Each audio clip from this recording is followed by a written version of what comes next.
Video में हम discuss करेंगे regarding chapter 19 of computer fundamentals और जो टॉपिक है दैट इज फ्लो चार्ट। सो सबसे पहले देखते हैं कि फ्लो चार्ट्स कहते किसको है। So flow charts are nothing but the graphical representation of the data और the algorithm for a better understanding of the code visually. Flow chart क्या होता है? ग्राफिकल रिप्रेजेंटेशन होता है। ये किस चीज का ग्राफिकल रिप्रेजेंटेशन होता है? किसी डेटा का हो सकता है या फिर किसी एल्गोरिदम का। एल्गोरिदम भी हम देखेंगे। एल्गोरिदम में क्या होता है? किसी भी प्रॉब्लम को स्टेप बाय स्टेप लिखा जाता है जनरल अंडरस्टैंडिंग के लिए।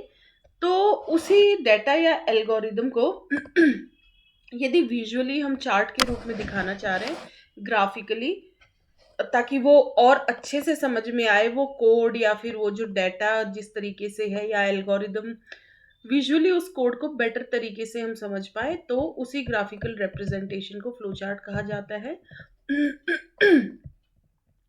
It displays step by step solutions to a problem, algorithm और process. Step by step solution ये प्रोवाइड करेगा। मीडियम इसमें क्या, वही विजुअल मीडियम रहता है, graphical medium, graphical representation through कुछ सिंबल्स का या फिर कुछ ग्राफिकल जो है उसको अलग अलग जो है रिप्रेजेंटेशंस होते हैं वो हम देखेंगे जब एग्जांपल देखेंगे इनका।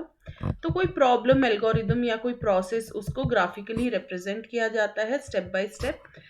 तो जो इम्पोर्टेंट वर्ड्स है फ्लो चार्ट में वो यही आते हैं। ग्राफिकल वर्ड आएगा, फिर विजुअली, फिर पिक्टोरल रिप्रेजेंटेशन, पिक्चर्स के फॉर्म में उसको प्रेजेंट किया जा रहा है। It is a pictorial way of representing steps. जो भी एल्गोरिदम की या प्रॉब्लम की जो स्टेप्स है उसको पिक्चर के माध्यम से या ग्राफिकली उसको रिप्रेजेंट कर रहे होते हैं, ताकि एक नज़र में समझ आ जाए कि ये प्रॉब्लम सॉल्व कैसे करनी। स्टेप बाय स्टेप उसको ग्राफिकली शो किया जाता है। Steps that are preferred by most beginner level programmers to understand algorithms of computer science. Algorithms क्या है? रिटन प्रोसेसेस रहती है स्टेप बाय स्टेप। उसको बेटर अंडरस्टैंड करने के लिए ये फ्लो चार्ट्स का मीडियम कौन प्रेफर करता है? Basically beginner level programmers.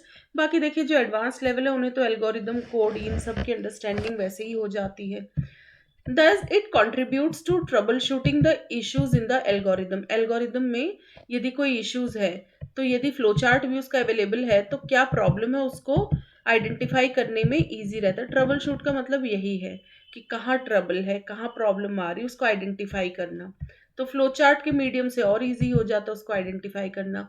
और flow chart is a picture of boxes. कुछ अलग अलग बॉक्सेस का यूज करेंगे हम, तो कंप्लीट वो एक पिक्चर बनेगी अलग अलग बॉक्सेस की। That indicates the process flow sequentially, और उस प्रोसेस का सिक्वेंशियल फ्लो भी उसमें मेंशन रहता है। सिक्वेंशियल मतलब इस स्टेप के बाद ये आएगा, कुछ एरोज का यूज करेंगे और एक पूरा फ्लो दिखेगा उसमें कि कैसे कैसे सारी स्टेप्स हो रही है। यदि कोई स्टेप रिपीटेड है वो भी दिख जाएगी। Since a flowchart is a pictorial representation of a process or algorithm, it is easy to interpret and understand the process. Pictorial representation की मदद से उस प्रोसेस या एल्गोरिदम को इंटरप्रेट करना या समझना इजी हो जाता है।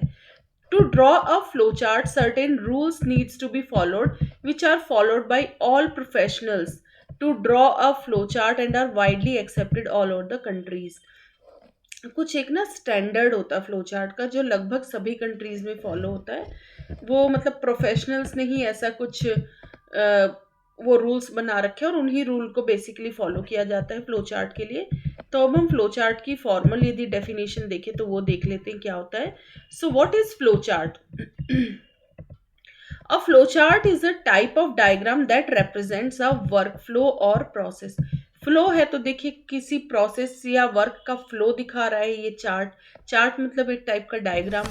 So flow chart is a type of diagram that represents a workflow or process.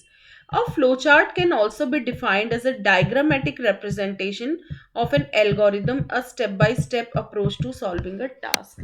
तो flowchart diagrammatic representation होता है किसका? एल्गोरिदम का। और एल्गोरिदम क्या होता है? एक स्टेप बाय स्टेप अप्रोच होता है जिसकी मदद से टास्क को सॉल्व किया जाता है। तो फ्लो चार्ट भी देखा जाए तो step by step he approach है, बट उसमें एल्गोरिदम को पिक्टोरियली रिप्रेजेंट कर दिया जाता है, पिक्चर्स या बॉक्सेस का की हेल्प लेके, और पूरा फ्लो भी पता चल जाता है कि किस स्टेप के बाद क्या स्टेप होगी। तो अब देखेंगे कि जनरल सिंबल्स जो फ्लो चार्ट में यूज होते हैं और उसका क्या मीनिंग होता है वो भी देखेंगे। फ्लो चार्ट के सिंबल्स, ये मोस्ट इंपॉर्टेंट है कि किसके लिए क्या सिंबल होगा। So different types of boxes are use to make flow charts symbols. All the different kinds of boxes are connected by arrow lines, और इन बॉक्सेस को फिर किससे कनेक्ट किया जाता है, एरो लाइन से। तो जिस तरफ एरो का डायरेक्शन होगा समझ लीजिए प्रोसेस का फ्लो उसी तरफ है।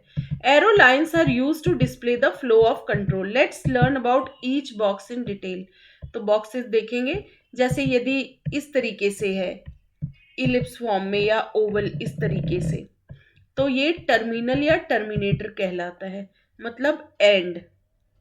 ठीक है, मतलब चाहे वो स्टार्टिंग की फेज हो सकती है या चाहे बिल्कुल एंड में। ठीक है, बाकी एक कंप्लीट फ्लो चार्ट में देखेंगे तो और अच्छे से समझ आएगा। टर्मिनल या टर्मिनेटर का मतलब होती है एंड। एंड क्या हो सकता है, या तो शुरुआत को एंड कहते हैं, मतलब दोनों एंड पे स्टार्ट और बिल्कुल एंड, तो टर्मिनल कहलाते हैं ये एक तरीके से। ठीक है, तो वहां पे ये रिप्रेजेंटेशन किया जाता है इस सिंबल का। फिर कोई इनपुट या कोई प्रोसेस शो कर रहे हैं तो उसका सिंबल इस तरीके से रेक्टेंगुलर फॉर्म में होगा, ये रेक्टेंगल। ठीक है, और ये डायमंड कह लीजिए या इसको स्क्वायर, रोम्बस कह सकते हैं इसको। ये डिसीजन मेकिंग के लिए यूज होता है। कोई डिसीजन लेना होगा तो इस सिंबल के अंदर वो डिसीजन मेंशन्ड होगा, तो डिसीजन मेकिंग के लिए ये सिंबल होगा। इसको डायमंड कह लीजिए, रोम्बस कह लीजिए। फिर कोई डॉक्यूमेंट को रिप्रेजेंट करना है तो वो इस तरीके का सिंबल होगा, ये यूं हो गया, एंड देन इस तरीके से। ठीक है, दिस इज फॉर डॉक्यूमेंट। और ये स्क्वायर को थोड़ा सा ऐसे टिल्टेड कर दिया है, तो ये डाटा या इनपुट या आउटपुट के लिए है। ठीक है, सो ये किसके लिए है, दिस इज फॉर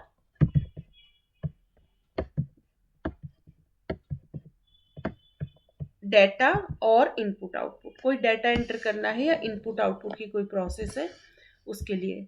फिर स्टोर्ड डाटा, कोई स्टोर्ड डाटा है तो उसका सिंबल ये होगा, थोड़ा सा इस तरीके से, एंड देन यहाँ से थोड़ा इस ऐसा कर्व बनेगा। किस डायरेक्शन में फ्लो है प्रोसेस का, तो वो एक नॉर्मल एरो से रिप्रेजेंट होगा। जिस तरफ एरो होगी समझ लीजिए फ्लो उसी तरफ है प्रोसेस का, फ्लो एरो कहलाती है ये। कोई कमेंट या एन नोटेशन, कुछ डिस्क्राइब करना उस स्टेप को, तो उसका सिंबल इस तरीके से देंगे हम। तो हमने क्या देखा, देखिए सबसे पहले ये टर्मिनल या टर्मिनेटर का हो गया, फिर प्रोसेस है, डिसीजन है, देन डॉक्यूमेंट डाटा और इनपुट आउटपुट के लिए है, फिर stored data, flow arrow, comment और एन नोटेशन। प्री डिफाइंड कोई प्रोसेस है तो उसके लिए ये वाला सिंबल होगा। फिर जैसे फ्लो चार्ट बनाते बनाते एक पेज कंप्लीट हो गया और नेक्स्ट पेज पे कंटिन्यूएशन है, तो एक कनेक्टर सा बनाना पड़ता है, तो वो इस तरीके से एक छोटा सा राउंड है, इसको ऑन पेज कनेक्टर या रेफरेंस कहा जाता है, और ये वाला सिंबल ऑफ पेज कनेक्टर या रेफरेंस है। बाकी इनको हम देखेंगे आगे। अब uses of flow charts in computer programming या एल्गोरिदम्स। फ्लो चार्ट्स का यूज तो वैसे बहुत जगह होता है, लेकिन as far as computer programming और एल्गोरिदम्स की बात करें तो फ्लो चार्ट्स के क्या क्या यूजेस हैं वो देख लेते हैं हम। The following are the uses of a flow chart. सबसे पहला है, it is a pictorial representation of an algorithm that increases the readability of the program. उस प्रोग्राम की रीडेबिलिटी बढ़ जाती है, उस एल्गोरिदम को अच्छे से समझ पाना ईजी रहता है। Complex programs can be drawn in a simple way using a flow chart. Flow chart के माध्यम से कॉम्प्लेक्स प्रोग्राम को भी समझना इजी हो जाता है, क्योंकि किसी भी चीज़ का पिक्टोरियल रिप्रेजेंटेशन को समझना आसान रहता है। It helps team members get an insight into the process and use this knowledge to collect data, detect problems and develop software, etc. Complex problem को समझने में आसानी रहती है, टीम मेंबर्स उसको अच्छे से समझ पाते हैं। फिर वो कैसे डाटा कलेक्ट करना है इसकी नॉलेज समझ आ जाती है अच्छे से, क्या क्या प्रॉब्लम आ सकती है या क्या क्या प्रॉब्लम्स है कोड में, वो प्रॉब्लम्स डिटेक्ट करना इजी हो जाता है फ्लो चार्ट के माध्यम से। और फिर सॉफ्टवेयर को डेवलप करने में भी मदद मिलती है। A flowchart is a basic step for designing a new process or adding extra features. ये एक बेसिक स्टेप होती है किसी भी नई प्रोसेस को शुरू करने से पहले, या कुछ एक्स्ट्रा फीचर्स ऐड करने, तो पहले प्रोसेस तो समझ आए अच्छे से। तो फ्लो चार्ट बिल्कुल बिगिनर लेवल की जो है अंडरस्टैंडिंग के लिए है। Communication with other people becomes easy by drawing flow charts and sharing them. कोई प्रॉब्लम है उसको या एल्गोरिदम को फ्लो चार्ट की मदद से किसी दूसरे लोगों तक कम्युनिकेट करना easy। Now, when to use flowchart? Flowcharts are mainly used in the below scenarios. सबसे पहले है, it is most importantly used when programmers make projects. A flowchart is a basic step to make the design of projects pictorially. It is preferred by many. So projects develop करते वक्त ये programmers के द्वारा use किया जाता है flowchart. Flowchart बहुत ही basic step है जिसकी मदद से पूरे जो डिजाइन है प्रोजेक्ट का उसको पिक्टोरियली रिप्रेजेंट किया जाता है। और बहुत प्रोग्रामर्स या अदर देन प्रोग्रामर्स भी समझ सकते हैं उस फ्लो चार्ट को। पिक्टोरियल रिप्रेजेंटेशन इजी रहता है समझना। Now when the flow charts of a process are drawn, the programmer understands the non-useful parts of the process. So flowcharts are used to separate sound logic from the unwanted parts. So flowchart की मदद से क्या होता है, programmer को ये समझने में आसानी रहती है कि इसमें से अनवांटेड पार्ट्स या नॉन यूजफुल पार्ट्स क्या है इस प्रोसेस के या प्रोजेक्ट के, और साउंड लॉजिक को रख लिया जाता है और अनवांटेड पार्ट्स को हटा दिया जाता है। साउंड लॉजिक मतलब जो इंपॉर्टेंट लॉजिक को सपोर्ट करते हुए जो भी स्टेप्स हैं उनको रख लिया जाता है। Since the rules and procedures of drawing a flowchart are universal, a flowchart serves as a communication channel to the people who are working on the same project for better understanding. और भी लोग जो उस project पे work कर रहे हैं चाहे वो अदर कंट्रीज में ही क्यों ना बैठे हों, लेकिन क्योंकि रूल्स और प्रोसीजर्स फ्लोचार्ट के यूनिवर्सल होते हैं तो सब समझ पाते हैं एक फ्लोचार्ट को, तो उस प्रोजेक्ट को समझाना आसान रहता है ज़्यादा लोगों को। और वो यदि उस प्रोजेक्ट से रिलेटेड लोग इवन अदर कंट्रीज के भी हैं तो वो भी समझ पाएंगे उसे। Optimising a process becomes easier with flow charts. किसी प्रोसेस को ऑप्टिमाइज करना आसान रहता है फ्लो चार्ट की मदद से। The efficiency of the code is improve with the flow chart drawing. किसी भी कोड की एफिशिएंसी को इम्प्रूव किया जाता है या किया जा सकता है with the flow chart drawing की मदद से। Now types of flow charts देखते हैं। 3 types of flow charts are listed below. 3 type के फ्लो चार्ट हम यहाँ देखेंगे। पहला है प्रोसेस फ्लो चार्ट, दूसरा है डाटा फ्लो चार्ट, थर्ड है बिजनेस प्रोसेस मॉडलिंग डायग्राम। तो प्रोसेस फ्लो चार्ट क्या होता है? This type of flow chart shows all the activities that are involve in making a product. किसी प्रोडक्ट को बनाने में जो भी एक्टिविटीज फॉलो होंगी तो ये फ्लो चार्ट उस कंप्लीट प्रोसेस को डिपिक्ट कर देगा। It provides a pathway to analyse the product to be build. जो भी प्रोडक्ट बिल्ड करना है तो उसको एनालाइज करना इजी रह जाता है जब फ्लो चार्ट को देखा जाता है। तो अब process flow chart is most commonly used in process engineering to illustrate the relation between the major as well as minor components present in the product. तो प्रोसेस फ्लो चार्ट क्या होता है? ये कॉमनली यूज्ड है किसमें? Process engineering में, ताकि relationship develop किया जा सके मेजर और माइनर कंपोनेंट्स में, जो भी मेजर माइनर कंपोनेंट्स उस प्रोडक्ट में प्रेजेंट है। So it is used in business product modelling. बिजनेस प्रोडक्ट मॉडलिंग में इसका यूज किया जाता है to help understand employees about the project requirements. Employees को प्रोजेक्ट की रिक्वायरमेंट समझाई जा सकती है इससे, और उस प्रोजेक्ट के बारे में कुछ इंसाइट्स भी पता चलते हैं। बेटर अंडरस्टैंडिंग होती है प्रोजेक्ट से related and gain some insight into the project. उस प्रोजेक्ट को और अच्छे से समझने में आसानी रहती है प्रोसेस फ्लो चार्ट की मदद से। डाटा फ्लो चार्ट क्या होता है?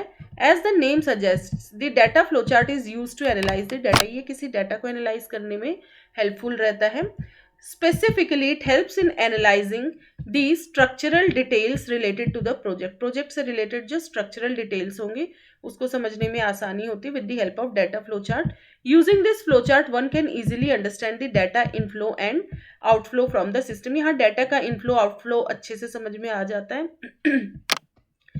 It is most commonly used to manage data or to analyze information to and from the system.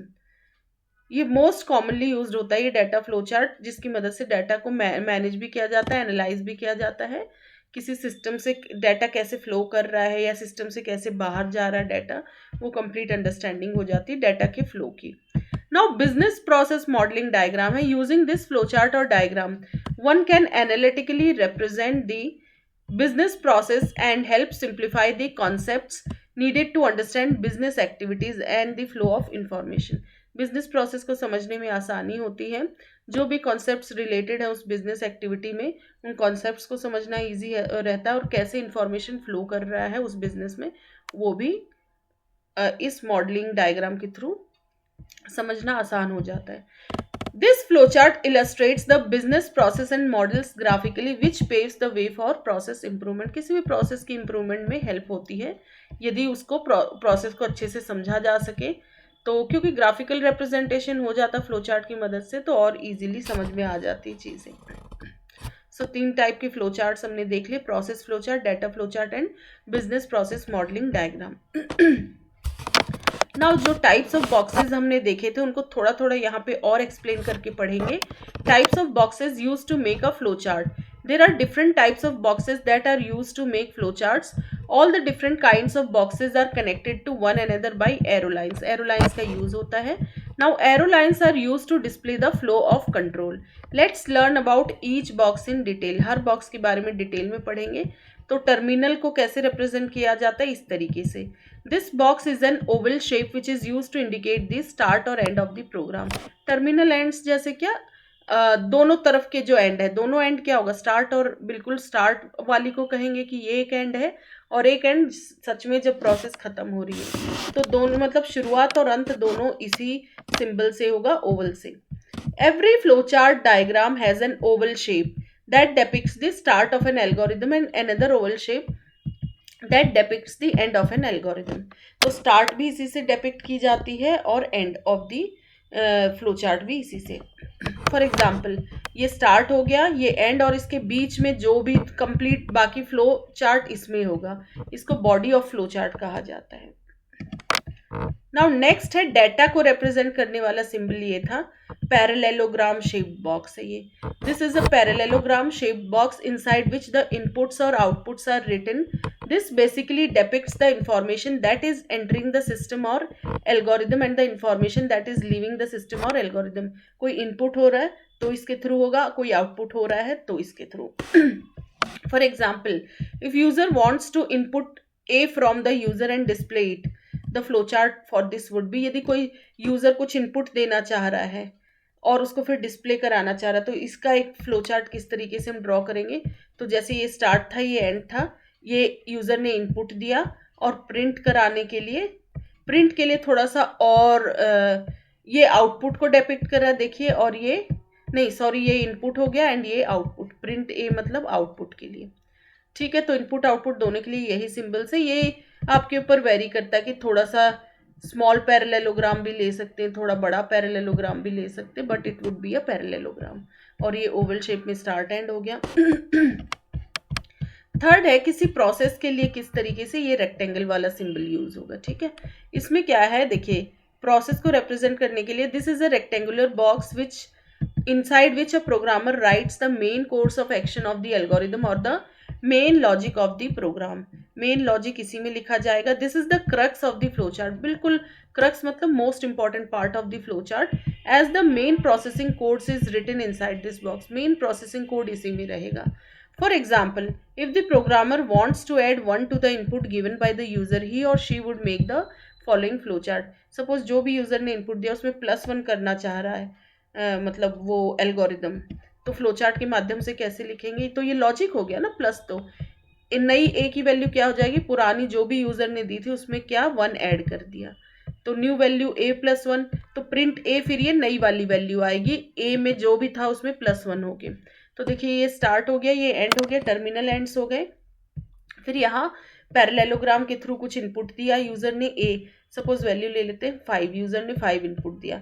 Main logic में ए की वैल्यू अब क्या हो जाएगी, 5 में 1 आप ऐड कर दीजिए, तो नई ए की वैल्यू क्या हो जाएगी, 5 + 1, मतलब ए की नई वैल्यू क्या हो गई, 6। तो प्रिंट ए मतलब आउटपुट क्या आएगा, 6। ठीक है, पर आउटपुट के लिए फिर से कौन सा सिंबल यूज किया हमने, पैरेललोग्राम, और ये यहाँ पे लॉजिक के लिए रेक्टेंगल, और ये ओवल्स है स्टार्ट और एंड के लिए। ठीक है, तो ये हो गई प्रोसेस। अब डिसीजन मेकिंग के लिए इस तरीके से, ये रोम्बस कह लीजिए या डायमंड सिंबल भी कह सकते हैं इसको। So this is a rhombus shaped box. Control statements like decision making, मतलब कुछ कंट्रोल स्टेटमेंट्स आएंगे, जैसे इफ का यूज हो सकता है, देन कुछ कंडीशंस का यूज हो सकता है, लाइक ए ग्रेटर देन 0, कोई चीज ग्रेटर है, लेस देन है, ये कंपेरिजन हो सकते हैं। These are written inside this box. There are 2 parts from this. देखिए कोई डिसीजन मेकिंग हो रही है तो वो या तो उसका आउटपुट या तो यस आएगा या तो नो आएगा।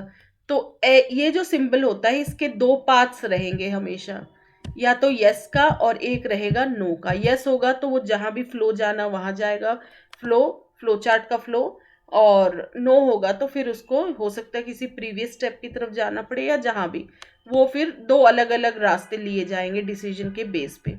Every decision has either yes or no as an option. Similarly, this box has these as options. कोई भी डिसीजन लेते तो उसमें या तो रिजल्ट क्या होगा, या तो यस या तो नो, इसीलिए इस बॉक्स में भी 2 साइड्स निकलेंगी, 2 रिजल्ट्स निकलेंगे, या तो यस या तो no. For example, if the user wants to add 1 to an even number and subtract 1, if the number is odd, the flowchart would be। अब देखते हैं क्या है। देखिए ये स्टार्ट हो गया, फिर यूजर ने कुछ इनपुट दिया, सपोज हम ले लेते हैं यूजर ने इनपुट दिया 8, सपोज मान के चलते हैं। फिर हमने डिसीजन मेकिंग में क्या दिया, इफ a% 2 = 0। कंडीशन हमने क्या पुट की है, इफ a%, ये परसेंट की बजाय इसको क्या कहेंगे प्रोग्रामिंग में, मॉड्यूलस कहते हैं इसको, a% 2 = 0। अब मॉड्यूलस जो होता है ना, मॉड्यूलस का मतलब होता है जब a को 2 से डिवाइड करेंगे तो जो रिमाइंडर आएगा, किसी भी चीज को 2 से डिवाइड करेंगे और रिमाइंडर यदि 0 है तो वो क्या कहलाता है, इवन नंबर, और रिमाइंडर 0 नहीं है तो क्या कहलाएगा, ऑड नंबर। तो यही इवन ऑड की डिसीजन मेकिंग हो रही है कि a% 2 = 0 का मतलब जब उसको कोई भी नंबर है उसको 2 से डिवाइड करेंगे तो मॉड्यूलस का मतलब होता है रिमाइंडर। a को 2 से डिवाइड करने के बाद क्या रिमाइंडर आएगा, तो 8 / 2 करेंगे तो रिमाइंडर क्या आएगा, क्वेश्चन तो आ जाएगा 4, ठीक है, और रिमाइंडर आएगा 0। तो 8 मॉड्यूलस 2 क्या आएगा, 8 मॉड्यूलस, यहाँ a क्या लिया है हमने, सपोज 8 लिया है, तो 8 मॉड्यूलस 2 क्या आएगा, रिमाइंडर क्या आएगा, 8 को जब 2 से डिवाइड करेंगे तो दिस विल कम 0। तो यस, मतलब ये वाली कंडीशन सही हो गई, तो ये इवन नंबर है तो a में हम +1 कर देंगे। और यदि वो ऑड है, सपोज यहाँ 7 होता, सपोज यदि a 7 होता तो 7 / 2 में क्या हो रहा है, 7 / 2 में उसका मॉड्यूलस की वैल्यू क्या आएगी, रिमाइंडर क्या आ रहा है, 2 × 3 6 है, और रिमाइंडर क्या आ रहा है 1, तो 7 मॉड्यूलस 2 क्या है, 1। 7 modulus 2 is equal to, decision making में डबल इक्वल टू का यूज होता है कि क्या 7 मॉड्यूलस 2 = 1 है। एक इक्वल टू वैल्यू असाइन करने के लिए यूज होता है, और डबल इक्वल टू होता है कंडीशन चेकिंग के लिए कि क्या ये वैल्यू बराबर है 1 के, मतलब 0 के। तो रिमाइंडर तो 0 नहीं है, 1 आ रहा है, तो ये कंडीशन आएगी उसमें। तो यदि इवन नंबर है, यदि डिवाइडेड बाय 2 करने पर रिमाइंडर 0 आ रहा है तो a में a+1 कर देंगे। तो जब 8 हमने केस लिया था तो अब a की वैल्यू 8 + 1 हो जाएगी, मतलब 9 हो जाएगी, है ना। और यदि 7 ले रहे थे तो a की वैल्यू कितनी हो रही थी, 7 - 1 मतलब 6, ठीक है।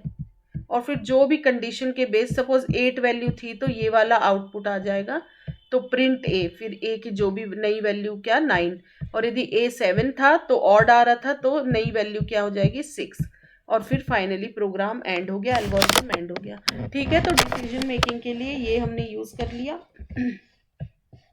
इसका रोम्बस शेप्ड बॉक्स का।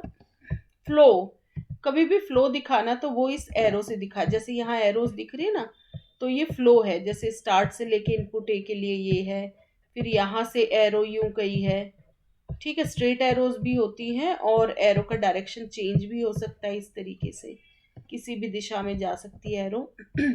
सो फ्लो के लिए क्या हम एरो का यूज करते हैं और उसको एक डायरेक्शन भी देते हैं, डायरेक्शनल एरो होती है ये। This arrow line represents the flow of the algorithm और प्रोसेस। एक प्रोसेस का फ्लो या एल्गोरिदम ये एरो रिप्रेजेंट कर रही होती है कि किस डायरेक्शन में प्रोसेस फ्लो कर रही है। It represents the direction of the process flow. In all the previous examples, we included arrows in every step to display the flow of the program. ये जितने भी एग्जाम्पल ये देखिए सब में एरोज हैं, ठीक है। ये देखिए इससे पहले भी जिस फ्लो में है तो वैसे ही यहाँ से यहाँ एरो गई है, यहाँ से फिर यहाँ जा रही है, आपको दिख ही रहा होगा, फिर ये एरो हो गई, देन एंड। तो ये सारे बॉक्सेस किससे कनेक्टेड रहते हैं? एरोज से। अब देखिए now arrow increases the readability of the program. Arrow से ही समझ में आ रहा फ्लो कहाँ पर है प्रोसेस का, तो इससे रीडेबिलिटी ऑफ प्रोग्राम बढ़ती है। नाउ ऑन पेज रेफरेंस के लिए एक छोटा सा सर्कल हम यूज करते हैं कनेक्टर के रूप में। This circular figure is use to depict that flow chart is in continuation with the further steps. मतलब फ्लो चार्ट अभी पेज भले कंप्लीट हो गया, वो नेक्स्ट स्टेप्स इसके अगले पेज में कंटिन्यूड रहेंगे। This figure comes into use when the space is less and the flowchart is long. Flowchart यदि बहुत बड़ा है तो ये चीज करनी पड़ेगी, पता चला एक पेज वो है पूरा फिल हो गया है और पूरे स्टेप्स कंप्लीट नहीं हुए। Any numerical symbol is present inside this circle and that same numerical symbol will be depicted before the continuation to make the user understand the continuation. कुछ भी numerical symbol यहाँ पे है इस सर्कल के अंदर हो सकता है और वही फिर continuation में यूज होगा।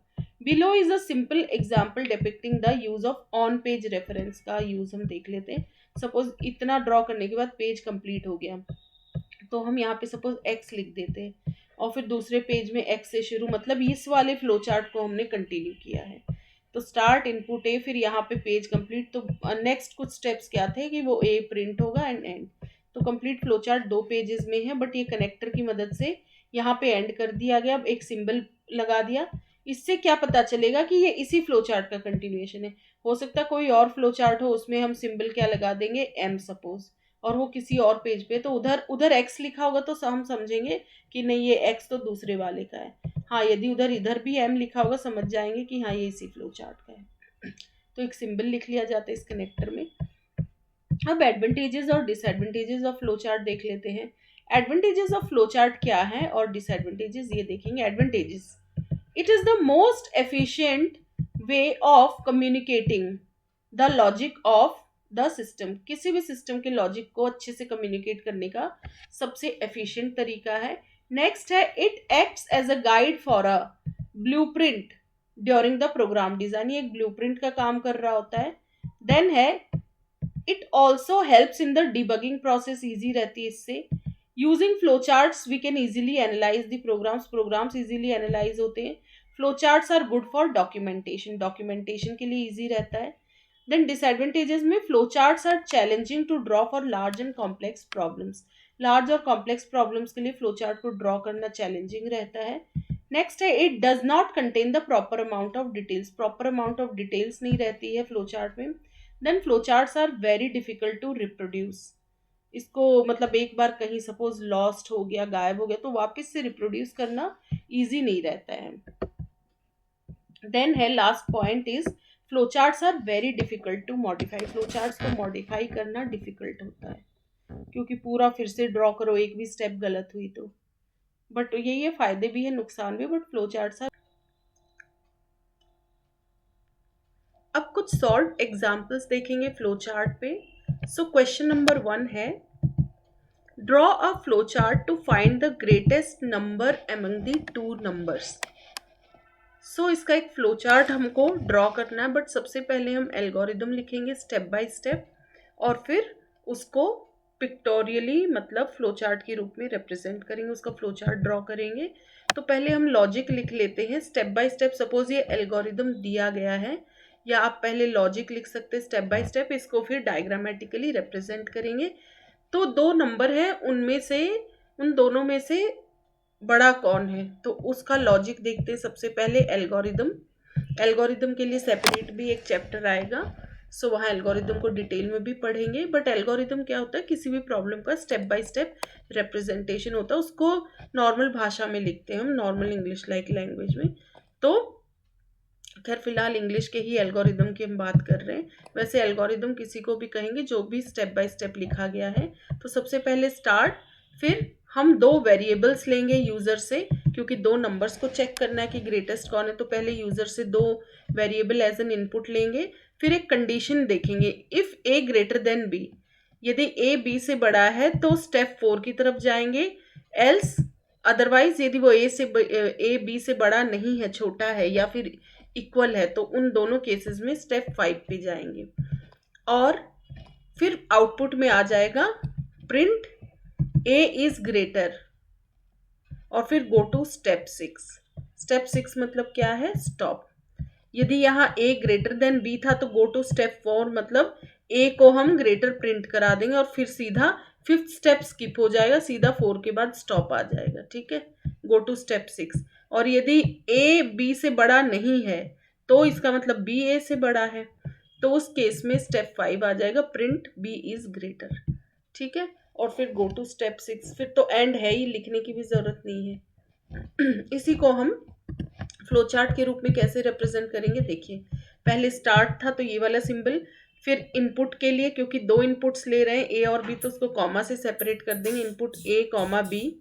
फिर कंडीशन, क्या ए बी से बड़ा है, is A greater than B, yes है, देन हम कर देंगे प्रिंट, फिर डबल कोट्स में ए इज ग्रेटर, और यदि नो है then print B is greater, और फिर फाइनली स्टॉप, प्रोग्राम एंड। ठीक है, ये हो गया फ्लो चार्ट इसका, ये था algorithm and this is the flow chart. अब और एक क्वेश्चन है, draw a flow chart to check whether the input number is odd और इवन। नंबर ऑड है या इवन है, तो ऑड इवन के लिए तो लॉजिक क्या रहता है कि क्या वो नंबर जब 2 से हम उसको डिवाइड करेंगे तो उसका जो रिमाइंडर है, यदि रिमाइंडर 0 है तो वो इवन है, अदरवाइज ऑड है। तो उसका एल्गोरिदम हम देखते हैं सबसे पहले। तो सबसे पहले स्टार्ट, फिर एक नंबर लेंगे यूजर से, पुट इनपुट ए, फिर कंडीशन चेक करेंगे, if A percent 2 equal to 0, मतलब ए मॉड्यूलस 2 इक्वल टू 0, मतलब ए को 2 से जब डिवाइड करेंगे तो जो रिमाइंडर होगा वो यदि 0 है, यदि 0 हो गया मतलब इवन है, तो स्टेप 5 पे जाना हमको, ये वाली स्टेप 4 हम स्किप कर जाएंगे। तो वो क्या कर देगा, print number is even, double quotes में लिखा है तो ये प्रिंट हो जाएगा। अदरवाइज यदि वो परसेंट मतलब मॉड्यूलस 2 इक्वल टू 0 नहीं है, दैट मीन्स कोई रिमाइंडर आ रहा है, इसका मतलब नंबर 2 से डिवाइड नहीं हो पा रहा है, तो वो फिर नंबर क्या है, ऑड है। तो उस केस में हम स्टेप 5 पे ना जाके स्टेप 4 पे जाएंगे।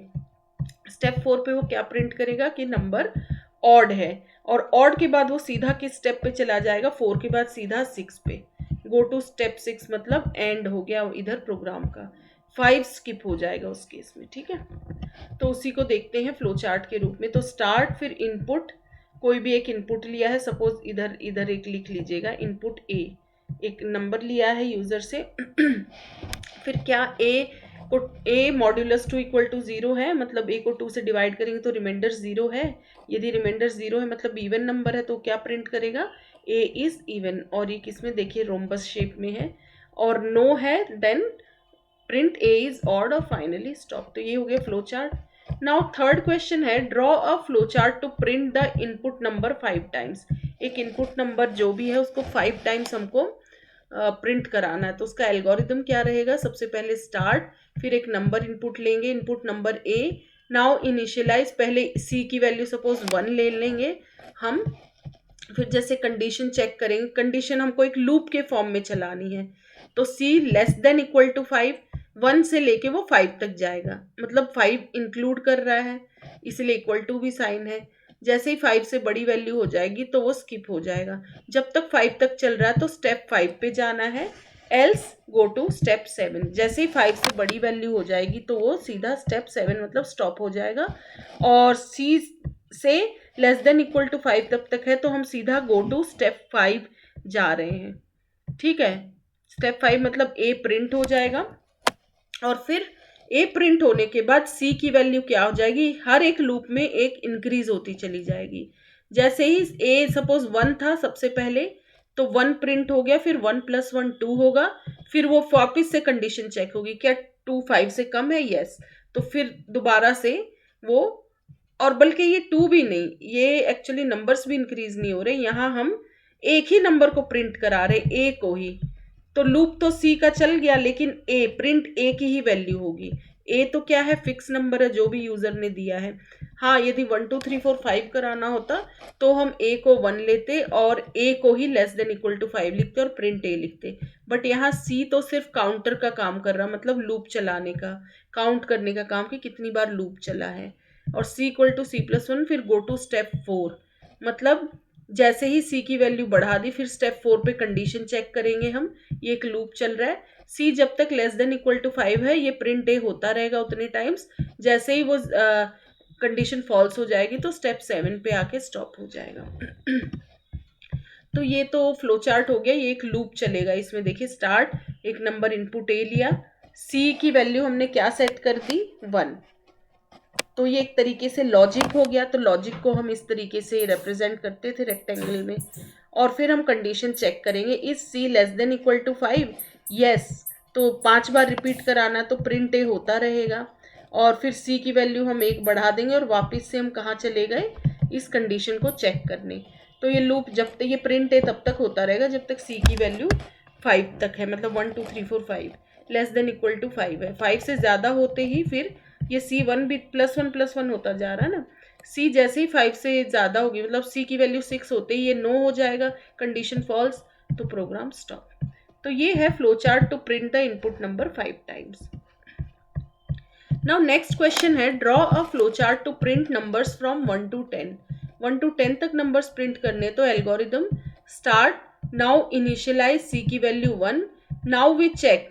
अब कितना, 1 to 10 है तो <11 ले लीजिए, तो 1 से लेके 10 तक चलेगा।